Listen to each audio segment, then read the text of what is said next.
오늘은 말세라는 말에 대해서 생각해 보겠습니다. 여러분, 말세 하면은 어떤 그림이 떠오릅니까? 말세 하면은 지구의 종말, 세상의 끝, 세상이 망하고 지구에 재난이 많이 닥쳐서 이 세상이 끝날 것, 그것이 말세 또는 종말이라고 우리는 생각합니다. 그래서 말세란 말은 우리가 생각하고 싶지 않는 좀 무시무시한 말이기도 합니다. 우리가 어떤 원치 않는 상황을 볼 때 세상이 말세다 하고 혀를 끌끌 차기도 하지요. 우리가 알고 있는 말세, 상식으로서의 말세하고 성경이 말하는 말세하고 어떻게 차이가 있는지, 성경은 무엇을 말세라고 하는지 한번 살펴보겠습니다. 먼저 신약 성경에 보면 말세는 예수님이 이 땅에 처음 오셨을 때를 가리키는 말입니다. 히브리서 9장 26절 한번 같이 보실까요? 같이 한번 읽겠습니다. 시작. 그리하면 그가 세상을 창조한 때부터 자주 고난을 받았어야 할 것이로되 이제 자기를 단번에 제물로 드려 죄를 없이 하시려고 세상 끝에 나타나셨느니라. 아멘. 세상 끝에 누가 나타나셨다고요? 예수님이요. 죄를 없이 하시려고 이 세상 끝에, 그러니까 예수님이 이 세상에 오실 때가 바로 세상 끝, 말세라고 성경은 말씀합니다. 베드로전서 1장 20절에도 이렇게 말씀합니다. 그는 창세 전부터 미리 알림 바 되시니나 이 말세에 너희를 위하여 나타내신 바 되었나니. 그러므로 예수님이 예수님이 이 땅에 오신 때를 가리켜서 성경은 이 말세라고 표현합니다. 두 번째는 오순절 마가 다락방에 성령이 임했을 때, 그때를 말세라고 말합니다. 오늘 우리가 읽은 본문인데요. 하나님이 말씀하시기를 말세에 내가 내 영을 모든 육체에 부어주리니 너희의 자녀들은 예언할 것이요 너희의 젊은이들은 환상을 보고 너희의 늙은이들은 꿈을 꾸리라. 요엘이 하나님의 말씀을 대언한 그 말세가 되면 이런 일이 있다고 했는데, 지금 2000년 전에 오순절 성령이 마가다락방에 제자들에게 임했을 때 바로 그때가 말세라고 베드로 사도는 말씀하고 있는 겁니다. 세 번째, 초대교회 신자들, 그러니까 지금부터 2000년 전의 신자들은 자신들이 말세에 살고 있다고 그렇게 확신했습니다. 고린도전서 10장 11절 보시면 그들에게 일어난 이 일은, 구약 성경에 일어난 이런 일들은 본보기가 되고 또한 말세를 만난 우리를 깨우치기 위하여 기록되었느니라. 바울 사도께서 성경을 읽는 성도들에게 말하는 거죠. 구약 성경은 말세를 살고 있는 지금 우리들에게 본보기가 되기 위하여 기록되었다. 그렇게 말씀하고 있습니다. 그뿐 아니라 디모데후서 3장 1절, 2절, 5절에도 바울 사도께서 디모데에게 말씀합니다. 너는 이것을 알라. 말세에 고통하는 때가 이르러 사람들이 자기를 사랑하며 돈을 사랑하며 자랑하며 교만하며 비방하며 부모를 거역하며 감사하지 아니하며 거룩하지 아니하며 이 같은 자들에게서 내가 돌아서라. 디모데에게 지금 말세가 되어서 이런 현상들이 나타나고 있는데 이 말세에 이런 일을 따르지 말고 그런 일에서 돌아서라. 그렇게 말하는 거죠. 그뿐 아니라 야고보서 5장 3절에도 너희 금과 은은 녹슬었으니 이 녹이 너희에게 증거가 되며 불같이 너희 살을 먹으리라. 너희가 말세에 재물을 쌓았도다. 그러니까 예수 그리스도를 믿으면서도 오직 재물에만 집착하는 그런 사람들에게 야고보 사도가 지금 말세인데 너희가 지금 그런 행동을 하고 있느냐, 그렇게 말하는 겁니다. 그러므로 이 성경 말씀을 종합해 보면 성경에서는 말세라는 말을 어떻게 사용하느냐면 예수님이 이 땅에 처음 오셨을 때 말세가 시작되었다. 이렇게 말합니다. 그리고 성령이 강림하였을 때 바로 그때가 말세라고 말합니다. 초대교회 신자들은 자신들이 지금 말세를 살고 있다. 그렇게 성경은 말씀하고 있습니다. 교우 여러분, 성경에 있는 이 초대교회 신자들은 왜 자신들이 말세를 살고 있다고 말하고 예수님이 오신 것을 왜 말세라고 말할까요? 그것을 한번 생각해 보겠습니다. 초대교회 신자들은 하나님의 말씀을 배우고 자라난 유대인들이었습니다. 하나님의 말씀에 의하면 하나님이 세상을 창조하시고 그 세상을 보존하시고 운영해 가시고 또 이 세상에 문제가 생길 때마다 하나님은 개입하십니다. 예를 들면 세상에 죄가 가득 찼을 때는 노아 홍수를 통해서 세상을 다시 새롭게 만드셨습니다. 하나님은 아브라함과 그 자손들을 부르시면서 세상을 새롭게 하시겠다고 하셨습니다. 하나님이 이 세상 일에 개입하신 가장 결정적이고 분명한 사건은 출애굽입니다. 하나님은 이스라엘 백성들을 건져내셔서 하나님이 약속하신 대로 그 땅을 주시고 이 민족을 통해서 세상 모든 민족을 하나님께로 인도하고 새롭게 할 그 계획을 실행하시기 위하여 출애굽 그리고 가나안에 들어가게 하셨다고 하는 사실입니다. 그러므로 하나님은 그러니까 유대인들이 믿는 하나님, 초대기 교회 신자들이 믿는 하나님은 어떤 분이냐면 하나님이 이 세상을 창조하시고 그것을 운행하시고 그리고 이 세상 역사에 개입하시는 분입니다. 교우 여러분, 여러분도 이걸 믿습니까? 우리들은 이런 신앙을 갖기가 어렵습니다. 우리들은 어렸을 때부터 이런 쉐마를 배우고 창세기를 배우고 하나님이 어떻게 그 백성들을 부르시고 어떻게 하나님이 이런 사람들에게 이렇게 역사하셨는가 하는 것을 어린 시절부터 쭉 배워온 사람들이 아니기 때문에 우리는 단군 신화를 배우며 살아온 사람들이기 때문에 하나님이 역사에 개입하신 된 생각을 우리는 잘 하지 못합니다. 우리들은 오랫동안 신앙생활을 한 다음에 나이가 들어서 이런 체험 저런 체험을 다 한 이후에 비로소 하나님은 역사하실 거야. 그런 믿음을 갖게 되는 것입니다. 그러나 이스라엘 백성들은 몇백 년 동안 몇천 년 동안 하나님에 대한 이야기를 들으며 자라왔기 때문에 하나님은 지금도 살아계셔서 역사하신다는 것이 뼛속 깊이 자리 잡은 백성이었습니다. 특별히 구약의 예언자들이 활동하던 시대에는 이런 믿음이 더 컸는데요. 예언자들이 활동하던 시대에 백성들이 타락하고 세상이 혼탁해졌습니다.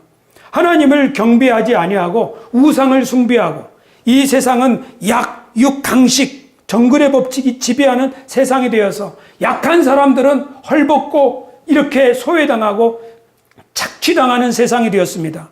하나님의 영에 감동된 예언자들이 이 세상을 보았을 때 하나님이 이 세상을 그대로 내버려 두실 리가 없다. 하나님이 반드시 이 세상을 새롭게 바로잡을 것이다. 하나님의 때가 되면 하나님은 그 일을 이루실 것이다.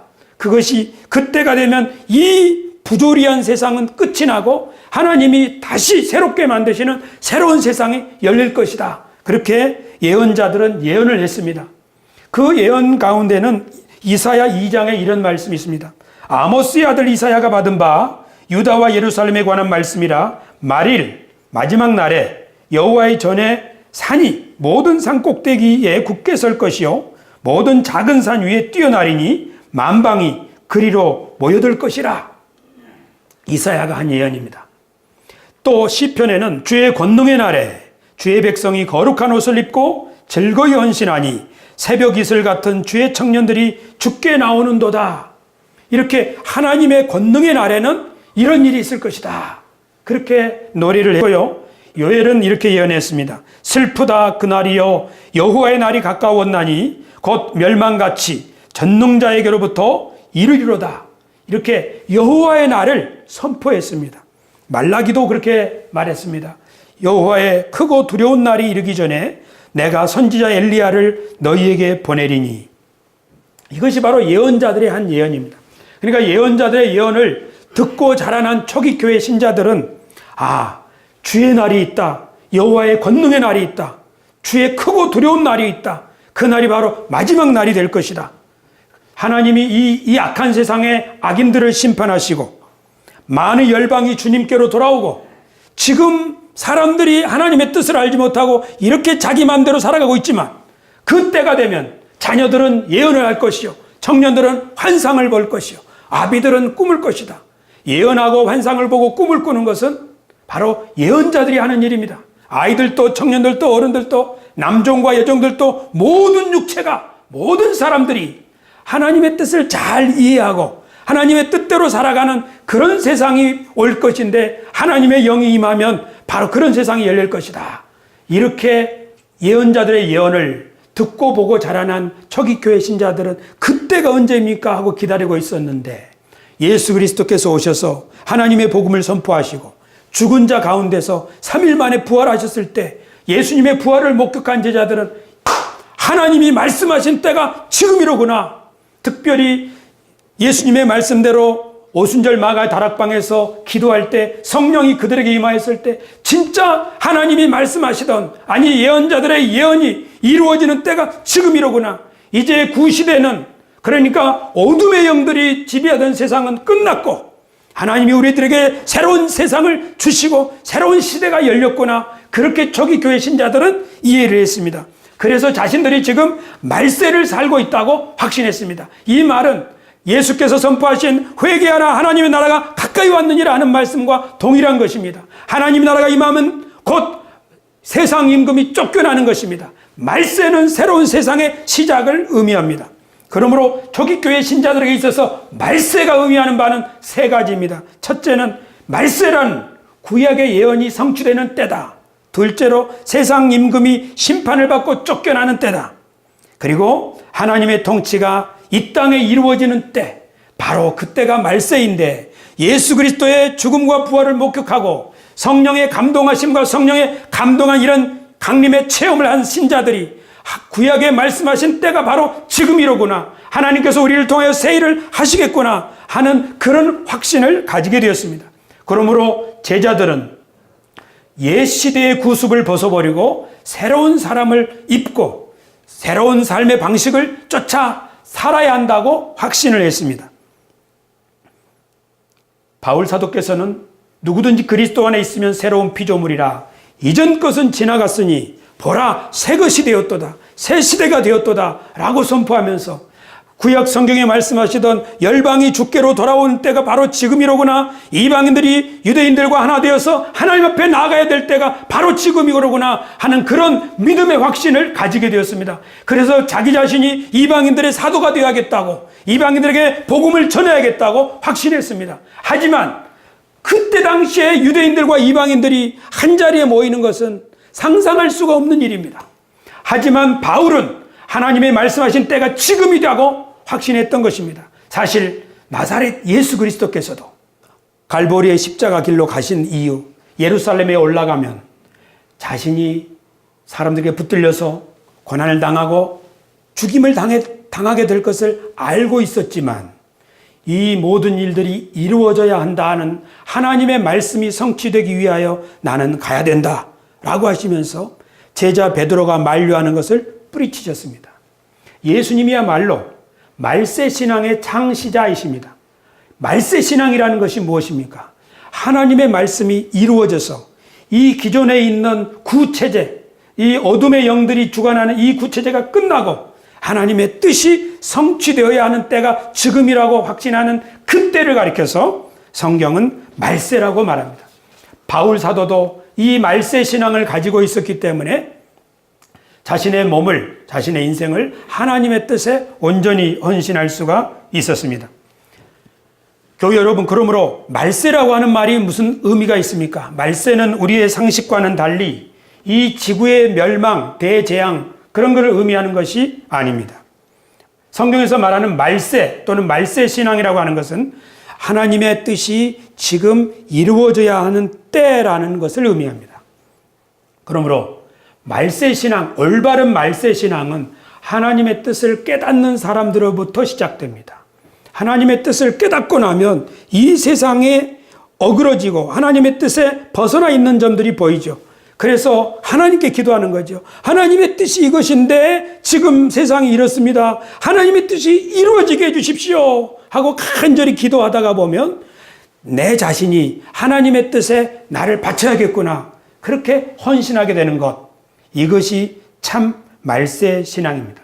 그러므로 말세 신앙을 가지고 있는 사람들은 하나님의 뜻을 잘 살필 뿐 아니라 하나님이 지금 무슨 일을 하고 계시는가, 우리 공동체와 우리 이 시대에 어떤 일을 하시는가 하는 것을 잘 살펴보는 사람들입니다. 성경은 그렇게 살아간 사람들의 역사요, 기독교 역사도 바로 그런 역사입니다. 교우 여러분, 오늘 이 말세 신앙을 가지고 산 한 사람을 소개하겠습니다. 그 사람은 노예 해방의 영웅이라고 하는 윌버포스라는 사람인데요. 우리는 아브라함 링컨이 미국의 대통령이 노예를 해방한 사람으로 알고 있습니다. 물론 큰 기여를 했습니다. 하지만 영국에서 노예들의 무역을 반대하는, 금지하는 법안을 제출하고 그것을 통과시키는데 자기 인생을 건 사람, 그 사람이 바로 윌버포스라고 하는 국회의원입니다. 지금부터 400년 가량 전에 이 전 세계 바다를 지배하는 나라는 영국이었습니다. 영국은 해가 지지 않는 나라를 만들 만큼 해양 왕국이었습니다. 그때 영국은 아프리카에서 흑인들을 잡아다가 저 신대륙 미국에, 아메리카에 이 노예들을 팔았습니다. 인신매매를 한 거죠. 그 노예를 화물선에 가득 채워가지고 대서양을 건너서 저 아메리카에 실어가면 그 먹지 못하고 불결한 가운데서 있으면서 4명 중에 한 사람은 죽는다고 합니다. 하지만 영국은 이 노예 중개 무역을 통해서 굉장히 부강한 나라가 되었는데 국가 재정의 3분의 1을 차지할 만큼 그렇게 노예 무역이 성행했다는 거죠. 하지만 많은 크리스찬들이, 많은 양심 있는 사람들이 야, 이거 너무하지 않느냐? 어떻게 사람을 데려다가 이렇게 사고 팔고 하면서 그 사람들이 4명 중에 하나가 죽는, 이건 너무한 것 아니냐? 이런 말을 하는 사람들은 매국노 취급을 당했습니다. 지금 우리나라 경제가 이것 때문에 보존되고 있는데 무슨 말을 하느냐? 하지만 그런 상황 속에서 21살의 젊은 나이에 국회의원이 된 윌버포스는 이런 노예 무역을 해서는 안 됩니다. 이건 하나님의 뜻에 위배됩니다. 하고 용감하게 법안을 제출했습니다. 하지만 많은 동료 의원들은 윌버포스를 싸늘한 시선으로 바라보았고 양심이 있는 국회의원들조차도 그 나라의 노예 무역을 통해서 재미를 보고 있던 왕족, 귀족, 농장주, 무역상 이런 사람들의 눈치를 보고 국가 경제에 미칠 영향을 고려하면서 감히 윌버포스를 지지하지 못했습니다. 윌버포스는 2번이나 암살의 위험을 당하기도 했고 온갖 중상모략이 그를 괴롭혔습니다. 그는 의회에서 150여 차례나 노예 제도 폐지의 필요성을 역설하고 마침내 20년 만에 영국에서는 노예 무역을 금지하는 법안이 통과되었습니다. 그러고 나서 또 26년 동안 윌버포스는 노예 무역만 금지해서는 안 된다.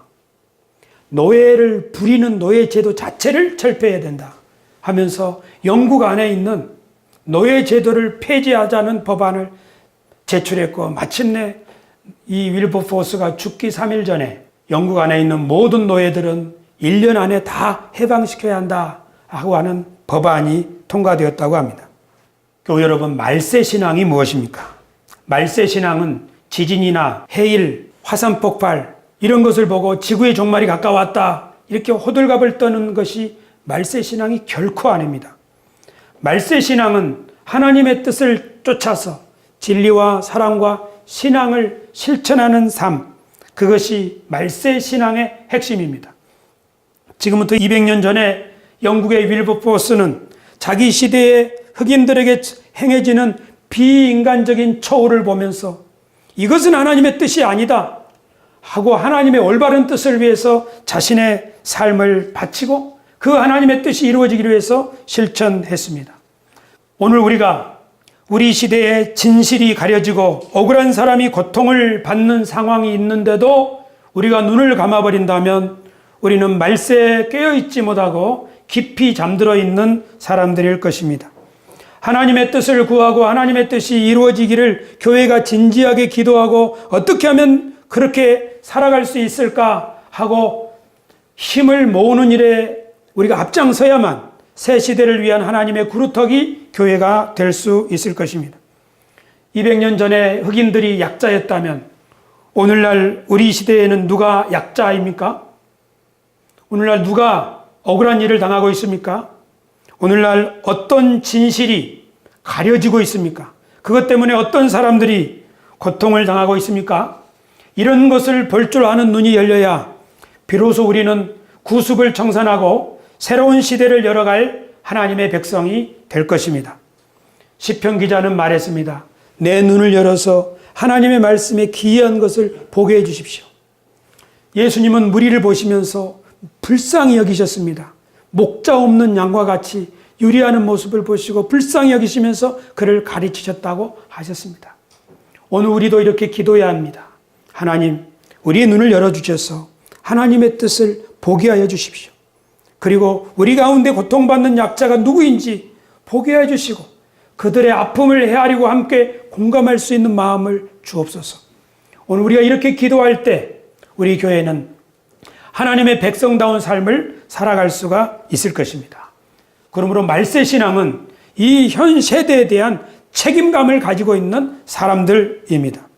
하나님의 관점으로 이 세상을 바라보고 문제의식을 발견하고 거기에서 해결책을 찾고자 하는 신앙이 진정한 말세신앙이고 이들이야말로 이 시대를 열어갈 선구자들이라고 말할 수 있습니다.